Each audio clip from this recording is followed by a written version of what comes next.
sommes toujours le jeudi 16 octobre, 14, et je continue ma causerie sur émission et réception, et sur le fait que celui qui émet n'est pas responsable de ce qu'il émet. Ça veut dire qu'il est responsable, je veux dire, juridiquement, mais il n'est pas conscient des effets de ce qu'il produit, puisqu'il n'a pas entendu le message. Il n'a pas entendu la musique. Bon. Maintenant, je pense beaucoup aux SMS, parce que moi-même j'ai usé et abusé de cela, et que d'autres aussi, par rapport à moi, ont usé et abusé de cela. Dans le SMS, effectivement, je crée quelque chose, j'envoie un message. Et ce message, je n'en suis pas responsable, parce que je ne sais pas exactement, comme je ne l'ai pas reçu ce message.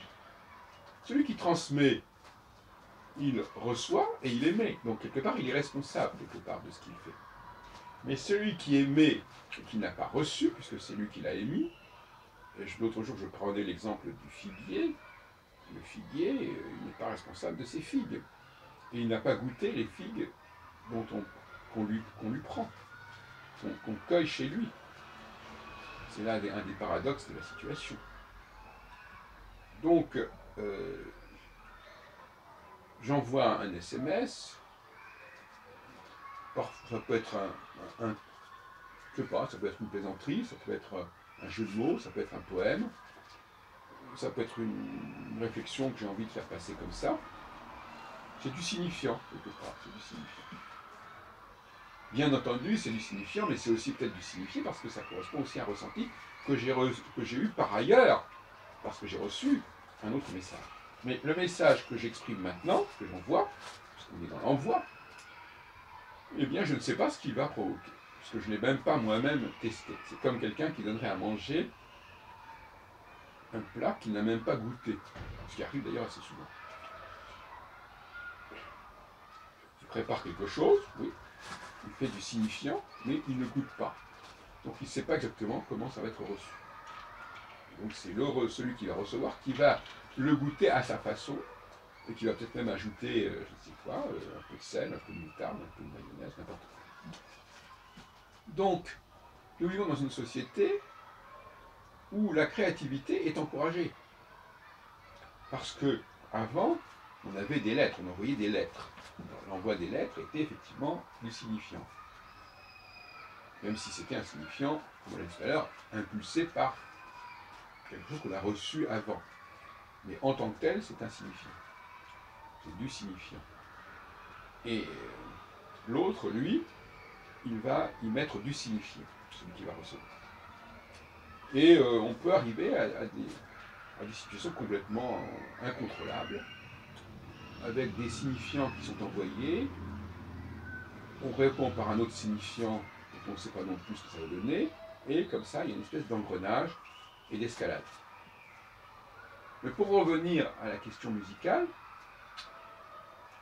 il est clair que la puissance du signifiant est beaucoup plus grande quand elle sort directement de celui qui émet, et qui émet un signifiant, qui émet quelque chose qu'il n'a jamais entendu. Et donc, quelque part, ça a une valeur universelle plus forte. Mais en l'occurrence, c'est vrai pour un enregistrement, mais dès lors qu'il s'agit d'une partition, la partition est un signifiant, effectivement. C'est un signifiant, si on veut.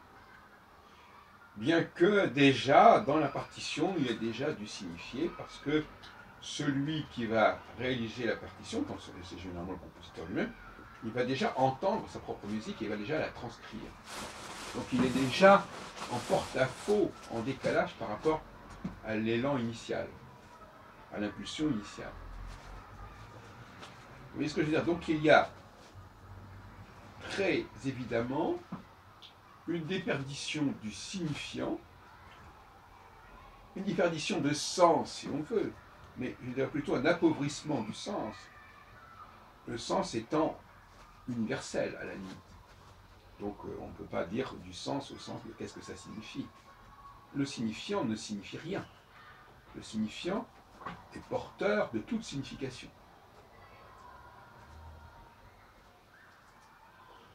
Alors je voudrais continuer mon petit propos de ce matin, en quelques minutes, en changeant légèrement de sujet et en abordant la question de ce que nous savons par avance. J'ai souvent remarqué, par exemple, moi je ne porte pas de lunettes, j'ai quand même un certain âge, je ne porte pas de lunettes, mais je souffre quand je lis des chiffres ou des noms propres.